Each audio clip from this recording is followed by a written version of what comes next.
be chatting about how we can take advantage of the Netlify build plugins to automate the optimization of all of our media. And in particular, we're going to look at the Cloudinary Netlify plugin, where we'll see what Netlify is, we're going to see what build plugins are, and how Cloudinary actually fits into that picture. So to start, we're going to have my friend here, Mike Jarokis from Netlify, actually join us in talking about Netlify and what it is, and why it's such a compelling tool in itself. He'll also expand a little bit on what build plugins are and how they work from a high level. So coming on to Cloudinary, I'll jump back in and I'll start talking about what Cloudinary and media optimization is able to actually provide and the benefits of it. And then we'll see how these tools all fit together, where we can combine the powers and automate all this process to have a beautiful media optimization. So, Mike? Thank you very much, Colby. Can I actually, has anybody here used Netlify? Okay, so a number of you have at least heard of it or used it. So just a very quick overview. The only important number on here is that we have more than 2.5 million developers use Netlify. So a lot of folks who use JavaScript probably have used Netlify maybe for a personal project or for work at some point. And I say for work at some point because a lot of folks think about Netlify for maybe your blog, but lots of teams are using Netlify for highly dynamic web applications. Marketing sites and e-commerce stores. For example, Twilio's console is using Netlify. They're deploying 30 times faster than they used to. So I'll take a quick step back and talk about what Jamstack architecture is, which works really well with Netlify approach. I don't know if y'all are familiar with it at all, but I'll just do a very quick overview of it. It could be a 45-minute talk in itself, so I'll try and shorten it. But basically, the legacy, what we consider the legacy monolithic approach to building websites and web applications is what you think of with like a Sitecore monolith or maybe a WordPress monolith, where you've got your browser, talks to a CDN, talks to a load balancer, web server, app layer, database layer. So this becomes a problem for two reasons that really wrap up into productivity and performance problems. Performance is basically when you have to go through all of those layers just to get information back to the customer, it takes a lot of time. Now you can add caching in between every single one of those layers, but I don't know about you, I don't want to manage all of that caching every single time. If you've ever had to clear caches or you have no idea what's going on, and some folks over, who hit your site from Tokyo versus New York City, it becomes a huge pain. So that's a problem from performance. And from productivity, with a monolith, the back end is tightly coupled with the front end. So any changes you make on the back end affect the front end and vice versa, and things just get broken. Also, as you scale your team, it becomes harder to make changes on the front end kind of on the fly. And so, we had a customer recently say that it took them 25 days to get a new page up. It's not like a blog page, but like a new landing page or something along those lines. And a lot of those inefficiencies are because of you're tightly coupling the back end. You've got to talk to IT to do all this stuff rather than a front end developer being able to deploy these changes like some of you who have used Netlify probably have done on your own websites. So what we believe, and it's starting to happen quite a bit, is folks are developing in the modern web, the Jamstack, where you pre-build as much as possible and then you deliver that to the edge. It used to be a CDN, now the edge is much more powerful. I think AD mentioned how he's talking about edge compute, which we just launched at Netlify. But basically, pre-build everything so you don't have to go through that really long process to get content back to folks. So your sites go a lot faster. And then also you can just call third-party services and APIs at runtime. And so it's a lot easier to kind of plug those in. So what does Netlify do? Well, traditional web development and deployment pipelines, they have complex infrastructure that can be complex to manage. And so whether you're on that monolithic stack or you're on even the new Jamstack, newer Jamstack development, setting up dev servers, staging servers, even if you're using Amazon EC2 instances, even if you're using Jenkins, you've got some CI/CD piped in on the front end. Maybe you're using Terraform to wield some infrastructure. There's all this stuff that you probably don't need to deploy your front-end web applications. Or you need, but you don't need to physically manage the developer operations of. So Netlify actually turned this all into one step. So you push to Git, and then it builds out for you. That's kind of the core of what the main Netlify product does, right? You just commit your code, and it distributes to the edge. But one of the biggest features that folks talk about the most are what are called deploy previews.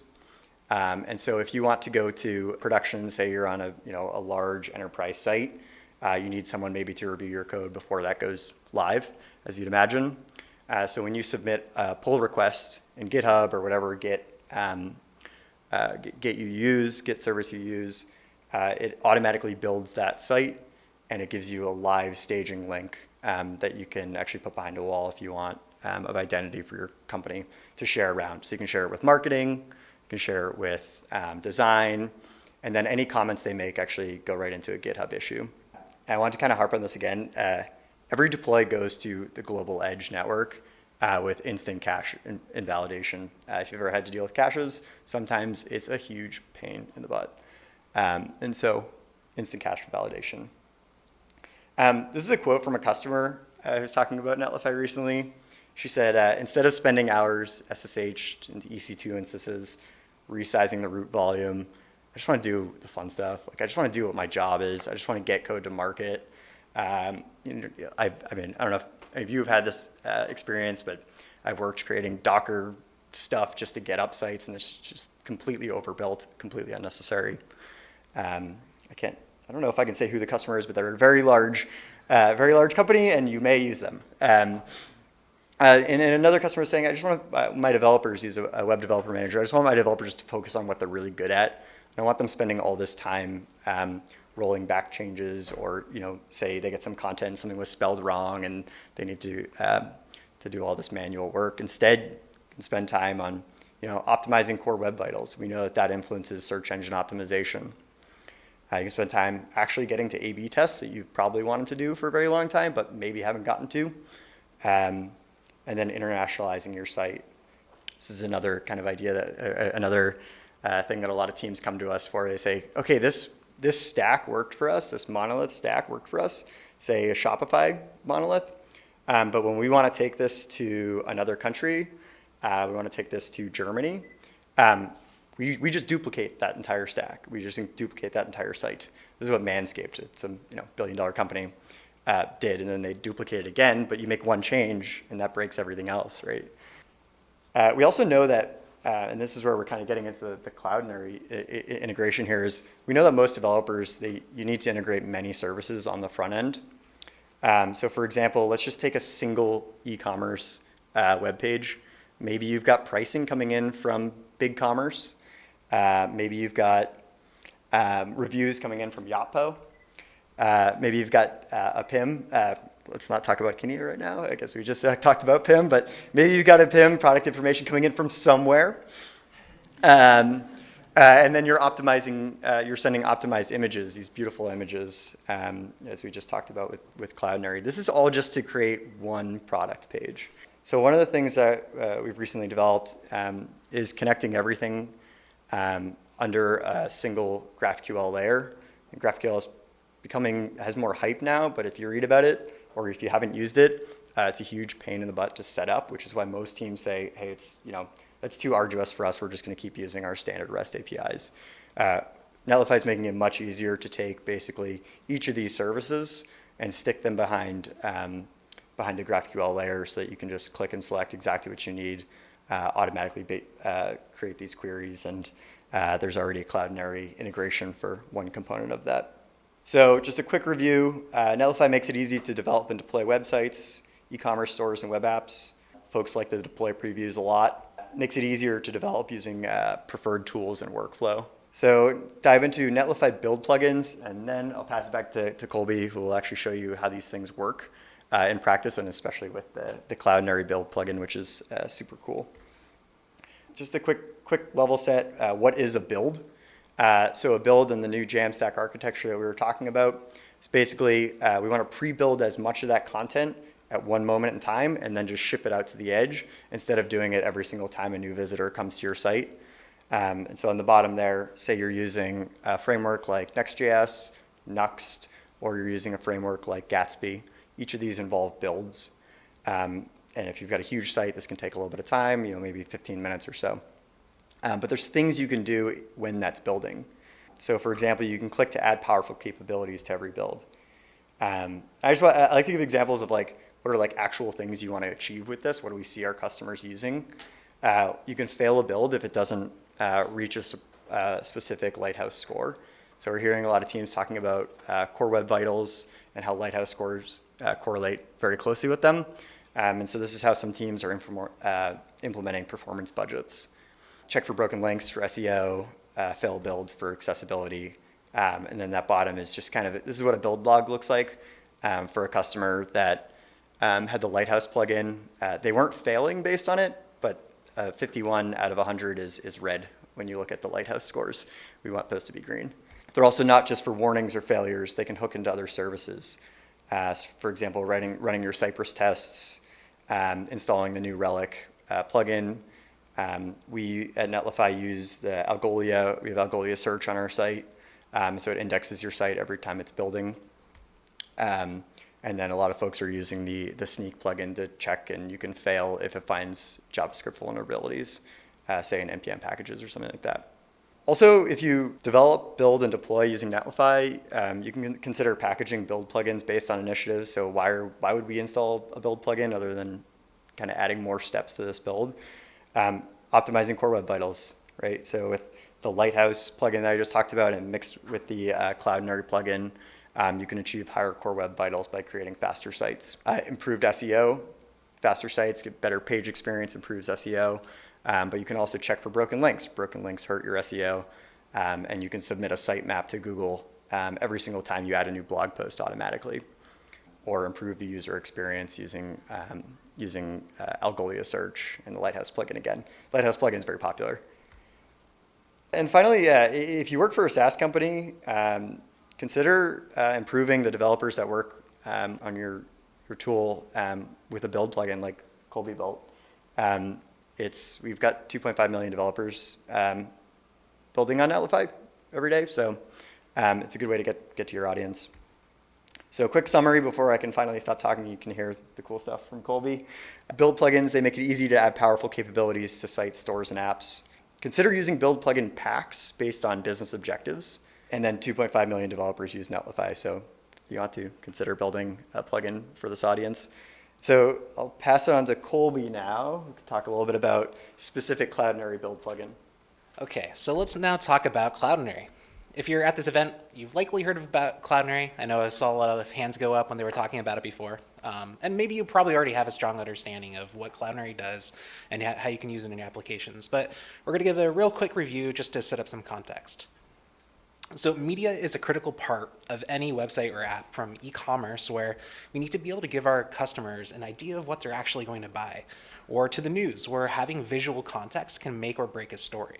Using image and video can help enhance that experience. But beyond serving an image locally from your project, it's not always super straightforward how to integrate it or provide some of these features on top of your existing infrastructure, or manage media across multiple teams. Cloudinary gives teams end-to-end workflows for being able to media management and delivery, from managing those assets in our state-of-the-art DAM, or digital asset management, to high performance and reliable delivery. Cloudinary has products and services, both media-related, or for any media-related needs, but if you're a developer, you most likely don't need to worry about all those different feature sets. For one, we do need to worry about delivery. We need to make sure our media is being served and reliable. We also need to make sure it's being optimized. We don't want our media impacting our performance of our application, so we need to do everything we can to make sure we're serving our media as optimized as we can. And while there's a lot of stuff that we can do in between, such as enriching and personalization, we're really only going to additionally focus on the transformations as part of our media capabilities. So starting with the transformations, where we typically have a single source for our images and videos. The issue is usually between manually resizing and cropping and adjusting the media to exactly how you need for your app, we can end up with a ton of different variations. So instead, we can use our Cloudinary Transformations, where ranging from those simple things like cropping and resizing to removing a background or replacing colors, we can avoid having to manage all these different assets individually. We can even do this on the fly, meaning with a simple change to the asset URL, we can handle programmatically. We can just as easily produce as many variations of that as we want without having to manually do any of that work. such as resizing our image into a square for a thumbnail, or additionally setting a gravity or the focal point, where that's going to determine where the crop is actually based on, which we can actually set that gravity to auto, which is awesome because where Cloudinary will use AI to determine where that focal point is and set the gravity accordingly. This can also work with any subject, such as a face inside of a picture, where you want to crop that based off of where the person actually is inside of the photo. But either way, the idea here is that we can easily generate all these different variations with just a few tweaks to that URL. This is powerful not only for the examples you see here, but how we actually serve our imagery. So beyond all the cool creative stuff that we can actually do with these transformations, I believe that optimization is hands down one of the easiest and high impact features that we can have inside of our app experiences. The cool thing about optimization with Cloudinary is we can do this all completely automated, as I've been saying. Whether your media is stored directly on Cloudinary or if you're hosting it inside of your own storage, we can use the same APIs that we used as the transformations. Using a similar image to what we just saw before, where of course we're not going to be able to see the actual image results in this tiny little thumbnail here, but we can see what happens when we start to use our optimization APIs. Where by using Q Auto, or we're setting the quality to auto, we're telling Cloudinary to automatically figure out how best to compress this image. Where what this means is how we can get it as small as we can without actually having a human perceivable difference. So Cloudinary will use its algorithms to figure out how best it can apply those compressions. When using F Auto, or setting the format to auto, we're similarly telling Cloudinary that we want to automatically figure out what format is best to deliver to our users. And I think this is a fun one because between the different browsers, they have different support for the different formats. For instance, while we see that AVIF in this example is going to give us the best results, not every single browser supports AVIF. So Cloudinary will determine what browser is actually being delivered to, and it'll only deliver a format that it recognizes, meaning we can get the best results in any browser, not just the ones that we can actually deliver to. Now, just a quick note, I have IE there, and I would imagine nobody is supporting IE, but this is really just to illustrate the point that most modern browsers will support at least WebP, and just not everybody yet supports AVIF. But bringing all these transformations together, including our resizing, we can see that we took that source file, which I grabbed from Unsplash, of 1.69 megabytes, and we took it all the way down to a reasonable size, automatically compressed it with modern formats, and we took that to a slim 60.8 kilobytes. Now, of course, this is just an extreme example, but you can imagine with all these different data sources coming in, you're going to have non-technical people adding images like this direct from Unsplash where they're not handling any of those compressions. So this is all done automatically, again, just to a simple change to that URL. But finally, we have delivery where really we've been talking about delivery this entire time, but Cloudinary is committed to delivering its assets as fast as it can. By default, Cloudinary is going to set you up with a speedy CDN, or a content delivery network, if you're not familiar, to make sure that you're delivering your assets as quick as you can from a location that's actually near your visitors. If you're delivering to people in North America or Europe, you're going to get served from Fastly. Otherwise, it'll be Akamai. Now, if you're an enterprise customer, you can actually take this up to another level with our multi-CDN approach, where Cloudinary will automatically determine what CDN is going to serve your visitor the best, maximizing the performance for any of your visitors. But going back to our diagram, all the work that we're doing is ultimately building up to this delivery. We're including our transforming of our imagery, whether we're adding cool effects or just simply resizing something, optimizing to use modern formats and avoiding sending unneeded pixels, and finally delivering it with the CDN that's closest to our visitors. How can we actually use this all in practice? Well, back to the fact that we're talking about Netlify, we're also going to look at how we can use the Cloudinary Netlify plugin. And as Mike mentioned earlier, Netlify plugins are a great way to hook into the Netlify build process and provide the additional capabilities. So how are we doing that with Cloudinary? Our goal with this plugin is to provide broad, automated optimization of all the images on your site.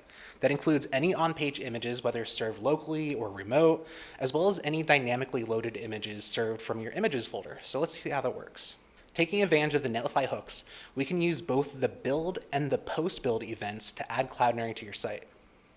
Starting with the build event, our first objective is to look through your local images directory and find any images inside and sync them up to Cloudinary, generating new URLs for each and every one of those assets, which we'll later use inside the plugin process. And just a quick note, the image directory is completely configurable, so whatever folder that you store your images in, you can simply update that inside of your Netlify configuration. But at this point, we have all of our Cloudinary URLs for all of our assets, and these are going to represent our locally sourced images on our site. Now, we do one more thing in the build set, spoilers, but we're going to skip ahead for a second to post-build, just for a second here, where on post-build, we're going to search through all of your site's HTML, find any image nodes, and replace the source with a Cloudinary URL. To do this, we use JS DOM, which is basically, it's going to give us a browser-like DOM experience inside of Node for the HTML that we pass into it. This includes any of the pages that are output as HTML, which is how Netlify builds work, where it ultimately outputs those HTML files, so that whenever somebody hits the page, they're going to get served that Cloudinary URL, maximizing their media performance. Now, there's a big problem here. Modern websites are built with JavaScript. That means our site might not have many images on it at all for that first page load. That might only include a single root div. Well, realistically, a lot of us are using static site generators or frameworks where we're going to have a lot more on that first page load than that simple div. But even so, maybe that first load will have our Cloudinary URLs. But when the page updates after somebody interacts with the page or reloads or whatever, it will swap those locally sourced images that are no longer the Cloudinary URLs. So how do we provide that coverage? Well, as I mentioned earlier, we're going to rewind back to that build event where not only are we collecting the images and creating Cloudinary URLs, we're also creating redirects. Netlify also gives us the ability to modify the redirects on the site. So we create a redirect so that when the image from your local directory is actually hit, it instead serves a Cloudinary URL. So no matter where it's being served from, we're going to be able to serve it from Cloudinary, meaning broad optimization and coverage for all of your assets. But again, this is customizable, so whether you're serving your images from the literal images directory or assets or whatever you want, you're going to get that same coverage. But between those two steps, we're able to successfully corral all those image assets and get them served from Cloudinary. And you might have noticed that we haven't talked about video here. The tricky thing with video is we have huge file sizes, and that can make the build process take really long if we're trying to upload all those during the process. Now, Cloudinary definitely has some video solutions for handling those kind of things, so we're going to explore our options, but we want to make sure that we have the best developer experience we can before we actually add that to the plugin. So finally, how do I get this thing installed? This part is luckily pretty easy, where first you can find the Cloudinary plugin inside of the Netlify plugins directory, where all you need to do is search for Cloudinary, click install, which then Netlify will ask you what site you want to actually install it to, where then you can add your cloud name as an environment variable, which this is important because you want to make sure that when your Netlify project builds, it's able to find the cloud name that it's going to be associated with. Otherwise, it won't work. But you can easily find your cloud name right inside of your Cloudinary dashboard, and then head back into your site dashboard where you can trigger a new deploy, which is important, again, because the plugin needs to actually go through the build process. But once the build completes, you'll now be serving your optimized images from Cloudinary's performance ADNs using modern image formats and highly likely reduced image sizes. We can even see our URL transformations like we talked about earlier, where particularly for optimization, we're providing that F-auto for our format and the Q-auto for our quality. And bonus, you can even customize your installation by using a Netlify configuration file where you can set a custom image path like we talked about earlier, or you can use an upload preset for your media to get some of those more advanced features. And what's next? Well, we're taking some lessons from some of the other successful Cloudinary plugins, like on WordPress, where these integrations already exist. So we can see how we can do more with how media loads on sites, including video support like we mentioned earlier, but also how can we actually use more Cloudinary features, as well as some more in-browser techniques to load our media to really help that performance, like lazy loading and responsive images. So to take a look at exactly what the Cloudinary Netlify plugin is, how it works, including learning about the Cloudinary hooks into the Netlify build process, and we're going to be able to see how this is going to get up and running. So let's dig into this demo, where what we're going to do is we're going to simply first deploy a new Netlify site, and it's just going to be a really simple site just for demo purposes, where we can see how our media is currently delivered just purely from Netlify. We'll then see how we can install this Cloudinary plugin, and we're going to see the awesome benefits that we automatically get. All right, so the plugin that I'm talking about is this Netlify plugin for Cloudinary, where I'm not going to try to read through this entire README, but we can see that it has a lot of information that you're going to be able to kind of read through in your own time about what it is, how to get started with it, and any common questions that you might have. But really what we want to do is we want to figure out what it looks like to actually install this in a real project. So I have this starter repo for an Astro project, which if you're not familiar with Astro, it's a web framework kind of similar to Next.js or Gatsby if you're familiar with those.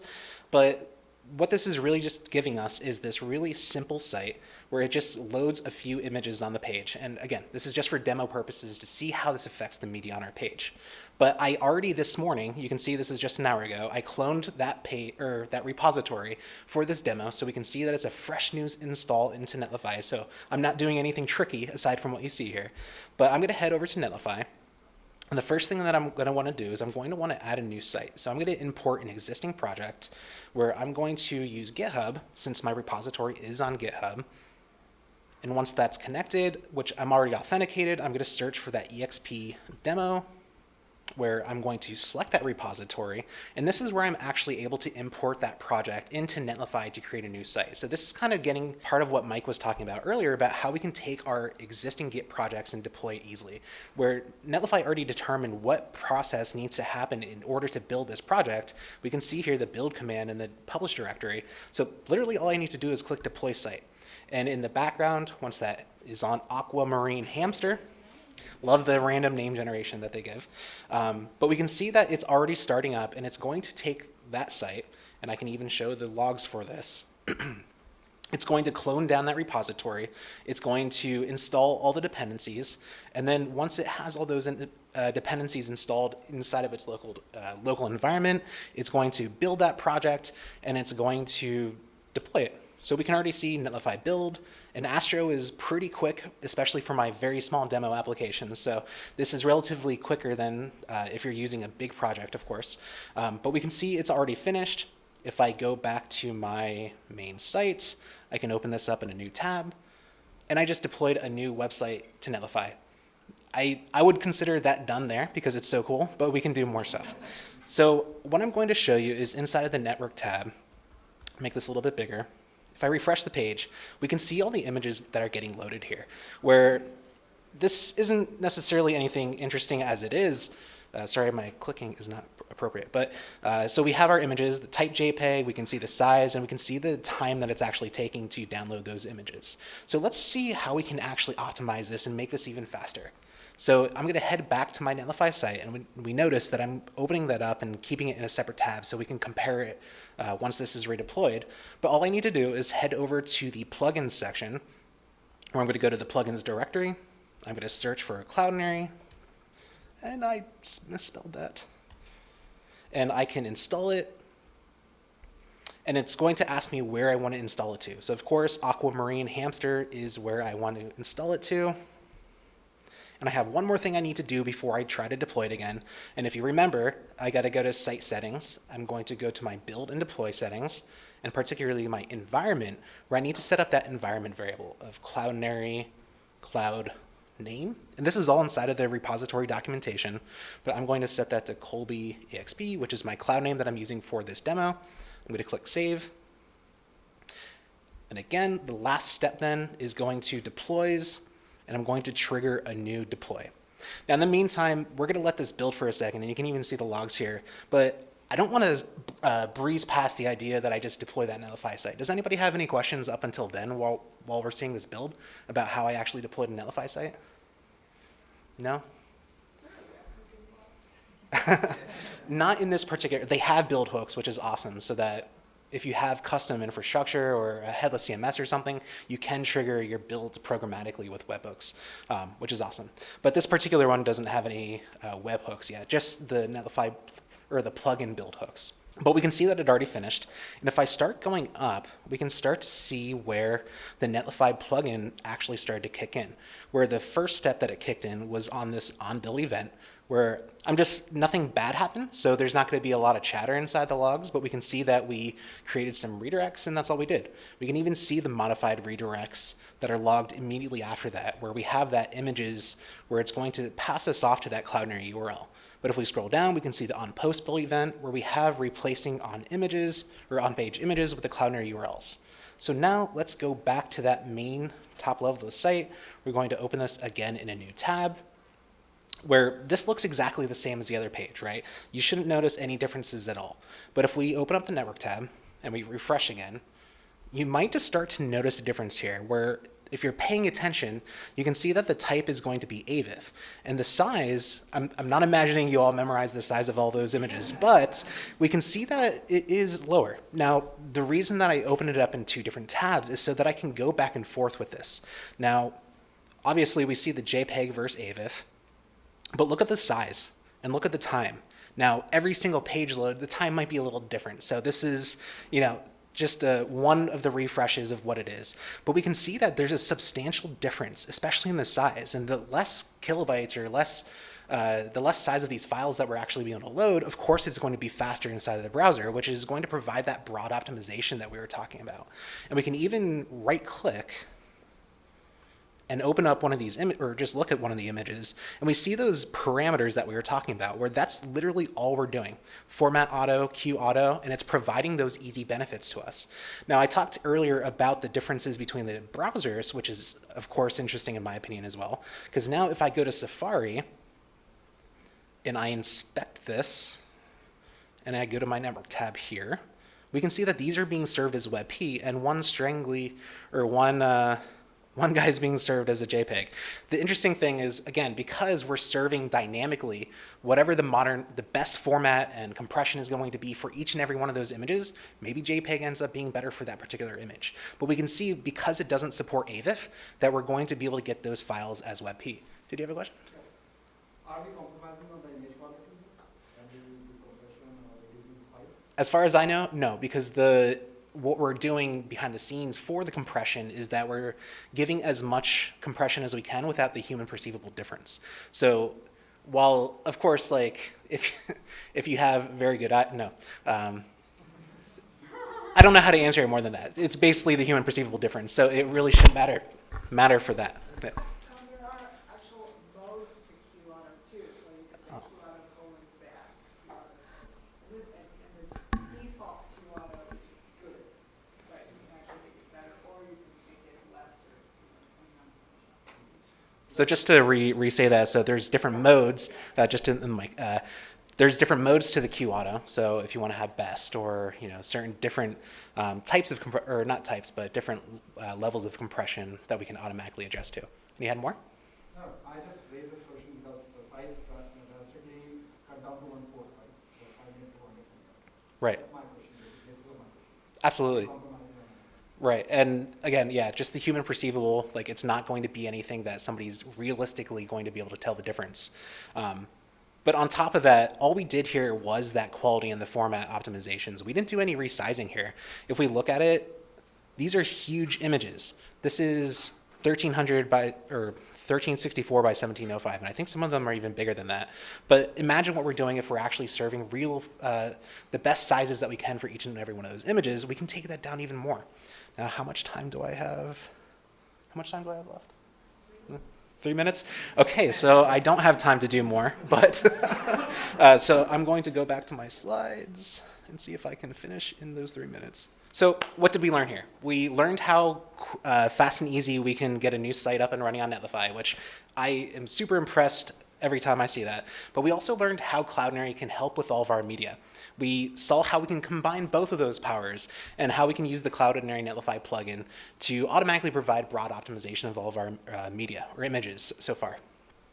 So thank you everybody for tuning into this. If you have any questions in those, I guess probably 2 minutes now, happy to answer anything or later.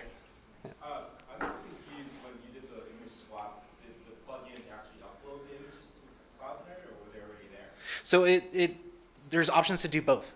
So the API method that it uses by default, and I'm sorry, let me repeat that. So you asked if the images were uploaded to Cloudinary during that plugin process.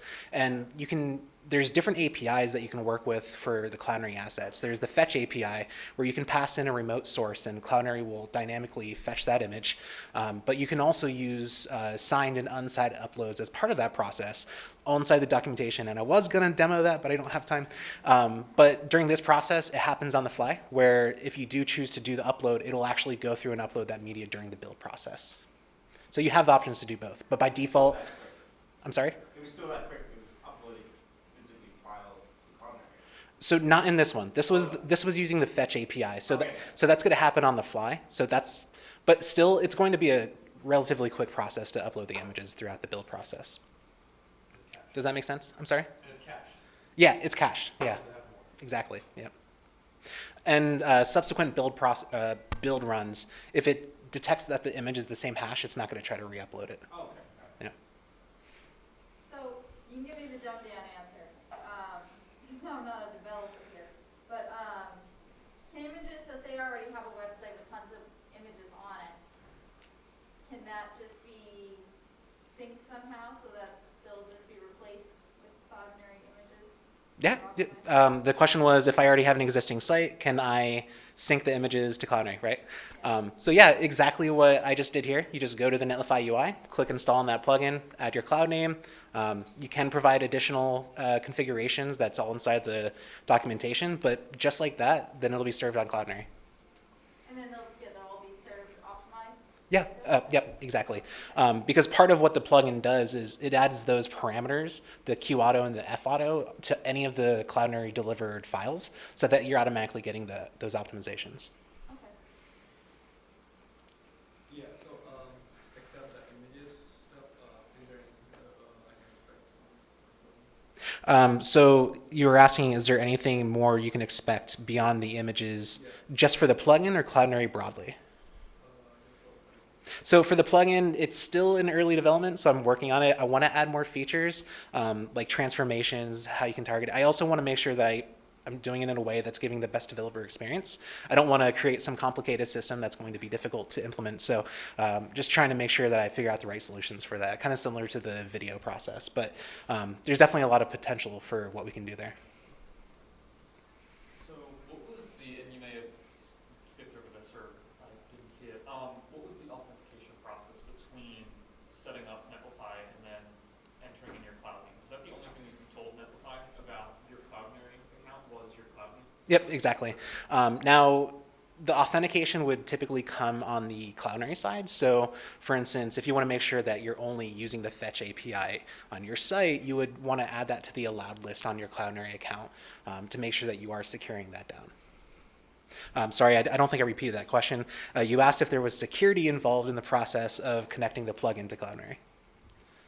You can whitelist those batch calls, so let's say only this, URL. Right. Yeah, and I was going to demo it again, no time, but you can do signed uploads or with an upload preset unsigned, so that you are providing a little bit of a mechanism there where you can add your API key and API secret as environment variables for those signed uploads. I know you're optimizing the images, but don't redirects slow down the website? You're absolutely right. We're trying to balance the wins there.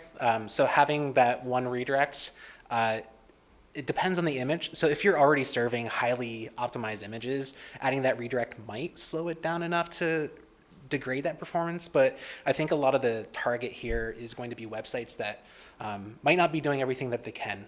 Maybe they're serving compressed images as JPEGs, or maybe they're serving images straight from Unsplash, like I showed there. But really, it's going to be the use case dependent and trying to have more broad coverage than people who are already providing as advanced techniques as they can. And to that, one of the biggest, if you run Lighthouse on the web page, and one of the biggest things that pops up as a problem is you're not using the space formats. Yeah. You're using JPEG, right? or whatever. So, yeah, that's a. And one more point to add. So I definitely highly recommend that you have the opportunity to use Cloudinary SDKs instead of this. This is more for people who might not be able to install the SDKs, for people who have a site that they can't touch the infrastructure. So being able to do this is going to provide that blanket optimization without having to actually mess around with the code, which not everybody has the opportunity to do. Is there a limit to how much, data or information can be pushed into it? Because, the more you add it, the more slow it gets and the scale. Yeah. Do you mean into Cloudinary or I guess Netlify build process or? with the plugins and everything, so Can I tack on to that? So, talked about e-commerce site, I have 10,000 images. What's the build time look like in that? Like, have we tested it that huge yet? Or? I haven't personally tested it that. So the question was, if you have a huge site, how is it going to scale? I haven't personally tested it with a huge site yet. I want to. I just haven't found a testable site. That said, because I'm checking the hash on those images, it's only going to upload to Cloudinary on the first time. But then beyond that, if we're talking about Netlify build processes, they have different, they're trying to optimize that in different ways. Mike, do you want to talk about that? Do you know enough about that to talk? I know, I know a little bit more, right? So if you've got a site with 10,000 images, it's going to take some time to build regardless, and it's 100% worth it, because the stat I should have brought up earlier was, and this is from Google, it's like 20 million sessions. For every 100 milliseconds you increase in site speed, you get about 8% increase in conversion. So yes, it may take some time. It's going to pay off. Do you know about like DPR though, how that might help? Yeah, that's a great question. There's also some on-demand builders is what we call it. So some sites, I could think of Salvatore is a granite manufacturer out in Italy. Basically, they've got like 10,000 pages, and so what they do is, instead of waiting for all 10,000 pages to build, they build each page when it's hit by a user for the first time. And so you can set that up. The user will see something potentially stale. That's the downside. And then you get, the whole cache thing that we're talking about. But it's like way faster to build. So there's ways to get around it. Yeah. All right. I think we are at time. Thank you all.